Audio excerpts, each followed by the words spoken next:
Thank you very much. Yes, so today I'm going to talk about some observations that we've made underneath Dotson Ice Shelf with a mooring line that was put in using a hot water drill. So I'm going to start off first by telling you what is the KNOW project. So this is the project I'm working on, which is the Korean Network for Observation and Prediction of Ice Sheet and Sea Level Changes in the Warming World. It's an ambitious 9-year project that aims to understand the key processes driving future sea level change. And it brings together expertise from COPRI, where the project's based, and other Korean institutions, including Seoul National University, Aowa University, UNIST, POSTECH, and Kyungbuk University. And also working alongside international partners, for example, from ITGC, NOAA, EU Ocean Ice Project, and Sky Rings. And the project's structured around 5 interconnected work packages that address the critical components of ice sheet dynamics. Work package 1, which the study that I'm going to talk about today is embedded in, focuses on ice shelf melting processes.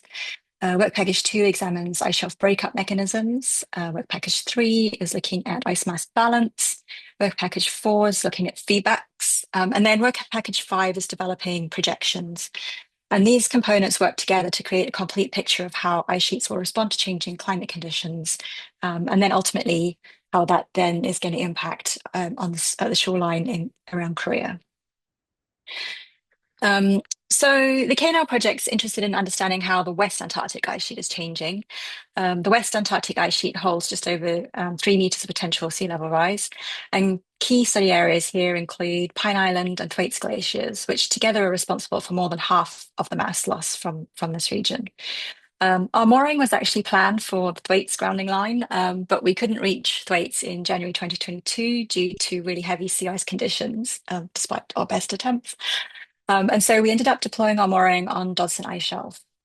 However, this gives us an opportunity to learn something about a warm cavity ice shelf that's not experiencing the same kind of instability that we see at Pine Island and Thwaites, at least not yet. The Dodson Ice Shelf is influenced by warm circumpolar deep water that enters the subshelf ice cavity via deep bathymetric troughs, and these drive basal melting processes. The circulation beneath the trough has both seasonal and interannual variability, influenced by sea ice conditions, wind patterns, and tides. And these collectively affect the intensity and timing of warm water intrusions. And these variations directly control when and how much water reaches the ice shelf base. And so in order to really understand the ice shelf stability and contributions, then we really want to make long-term observations through moorings to really understand the ice ocean interactions. And this is where our undershelf ice mooring that we deployed in February 22 comes in. Our primary goal was to understand the characteristics of the inflowing CDW. But actually, in 2022, we wasted quite a bit of time trying to get to Thwaites and to get through the heavy sea ice conditions. So we actually had limited time to establish where to put our mooring. So our criteria were based on proximity to the ice edge. So this was a constraint imposed by the fact that we had limited time to get all the hot water drilling equipment onto the site. And then safety considerations. So we sort of went as close to the ice shelf edge as possible without being in the midst of all of these rifts that you can see along the ice shelf. I don't know if you can see my mouse. Hopefully you can. So our mooring is in the moderate basal melt zone, so about 2 to 3 meters per year in relatively stable ice conditions. This position allows us to sort of characterize the circumpolar deep water conditions of the inflow. So this is our study site. So we have inflow of water on the eastern side. I mean, actually, we're just a little bit inside. So the inflow comes in along just the edge of that deep the deep trough that we're in. This inflow area and the central section are characterized by relatively thick, sort of 300 to 400 meter ice, and low basal melt rates. And then in the west, we have a colder, fresher, and shallower outflow. So in this region here, which so we have sort of a geostrophic circulation that's guiding channel-like features in the west. And so basal melt rates are a little bit higher in this area, I think up to about 15 meters per year. So in 2022, when we made the deployment, so there was a hot water drill hole made, and the mooring was deployed through the hot water drill. This is all the equipment being assembled for the hot water drill, and this is the location of where it went in. You can just see our automatic weather station at the top. This box here, can't really see on my eyes. This box here is the logger that collected all the information from the hot water drill. But we also had some ancillary observations on the surface. So we also deployed an AP-RES. I won't talk about the AP-RES today. That data is being analysed separately, but we have some very nice work ongoing that is comparing that with some AUV multibeam data. We also had a continuous GNSS for surface, so we can do surface accumulation. We did a small shallow ice core, and we have a couple of GPR tracks as well. I mentioned an AUV. We were really lucky as when we were there in 2022, Anna Valen was on board the Nathaniel Palmer. And this image here is just a figure from her paper, which just shows the sort of lawnmower tracks that the AUV swam underneath the ice shelf in 2022. And as well as these tracks that she made along the front of the ice shelf, she also did a little excursion into our hot water drill site here and swam underneath the drill site. She came back on the Iran in 2024 with the KNAL project. And so we have two lots of AUV data sets. So that includes multi-beam to look at what the ice base looks like. But they also had CTD and ADCPs on board. And these measurements were made very close to one of our nodes on the mooring line. So what does the ice shelf mooring look like? So we had 3 nodes planned. So node 1 with a CTD and an upward and downward looking current profiler. So those were deployed right beneath the ice base. We also had a pressure sensor. I'm not going to talk about that today, but a pressure sensor just inside the bottom of the ice shelf. Then node 2 is about 100 meters or so below the ice base with the CTD and a current point measurement. And node 3, unfortunately, the CTD didn't work, so we don't have any data from that, but we do have some current observations from down near the bottom of the border column.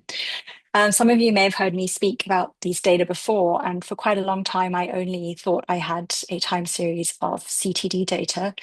In fact, I have just over 2 years time series of CTD data, but we also managed to recover some additional observations from the logger once I sent that back to the manufacturers. So I also have about 6 months of current data.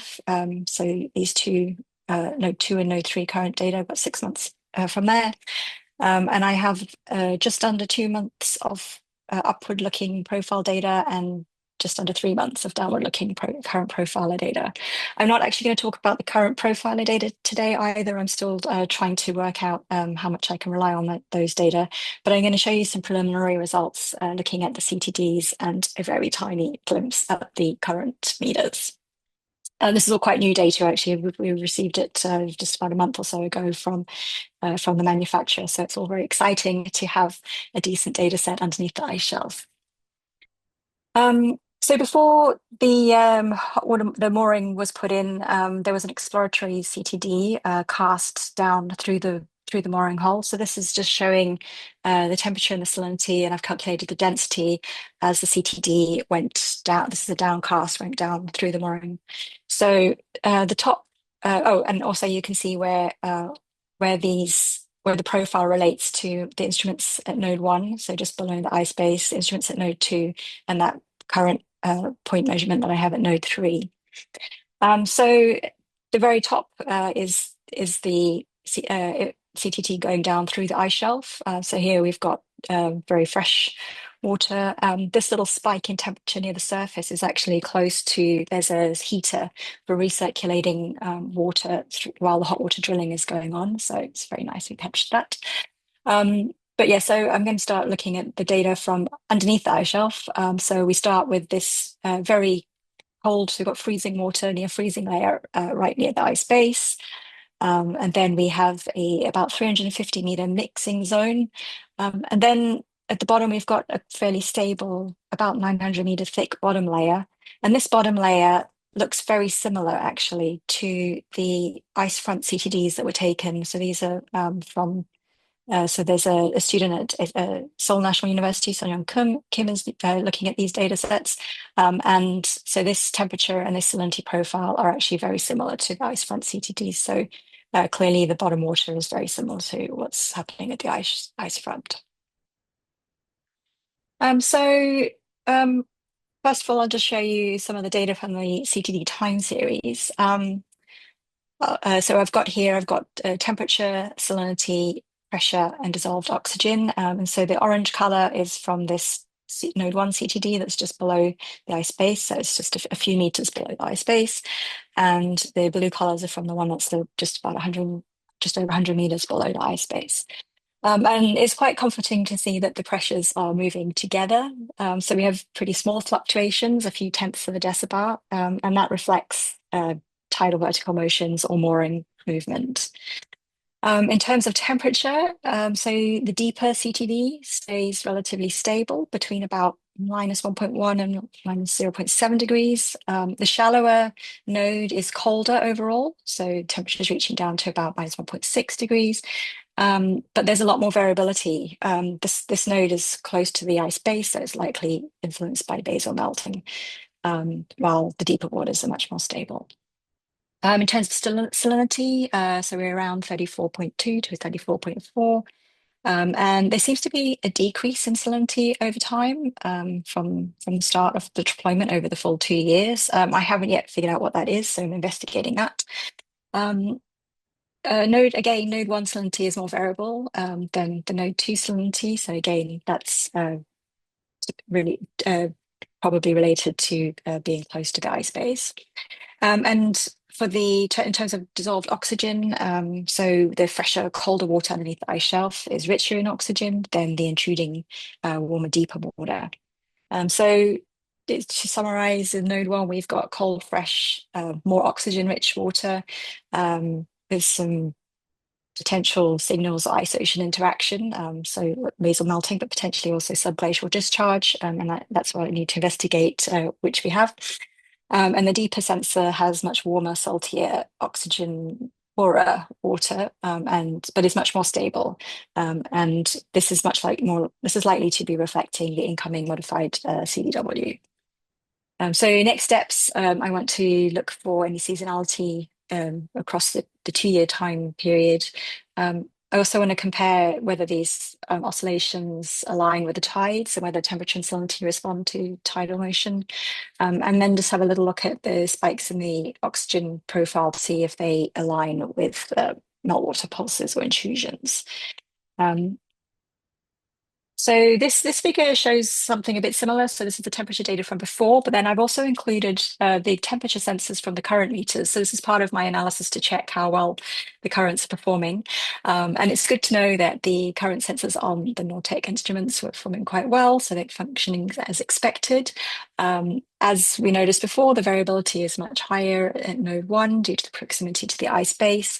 There's a really good match at node 2, so the data finishes about here for the current data, but it sort of captures this downward trend in the first half, so 22 to 23, which I need to investigate what that is, and then we have an increasing trend after that. The temperature is warmest at node 3, and unfortunately we've only got that very short current meter sensor, but there's not very much change in the current, so it shows it's quite stable down at the bottom. Just in terms of temperature salinity diagrams, this is just a way of understanding how the different water masses are doing. What's quite interesting here, so the gray is the CTDs at the ice front. The red is the AUV data in 2022 and the orange is in 2024. This is the CTD, exploratory CTD, and there's some really interesting swirls and sloops in that, which I want to really look at to see if we've got some nonlinear mixing processes happening. But as you can see, there's a shift in the AUV CTD data, especially in salinity. So it's getting slightly cooler, but definitely fresher. And the same thing happens with the time series of CTD at node 1 and at node 2. So that's definitely something to investigate. I'm running really close out of time. So just a quick Yeah, good. preliminary look at the One currents. or 2 minutes, Claire. Thanks. Okay. So just to say that we have a mean current of about 3 centimeters per second at node 2, and it's slightly slower current at node 3. And the main interesting thing to see here is actually in the directions. So at node 2, I seem to have the currents moving back and forth potentially with the tides, but much more variable current directions at node 3, sort of suggesting more mixing, although these are smaller currents and the water temperatures suggested that they were much more stable there. So that's definitely something to look into.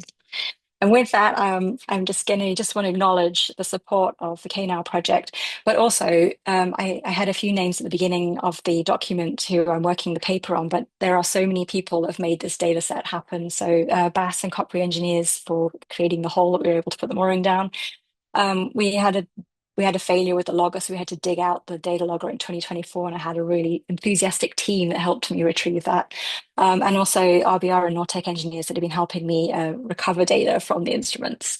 So with that, I will finish and I look forward to the discussion session at the end. Thank you very much.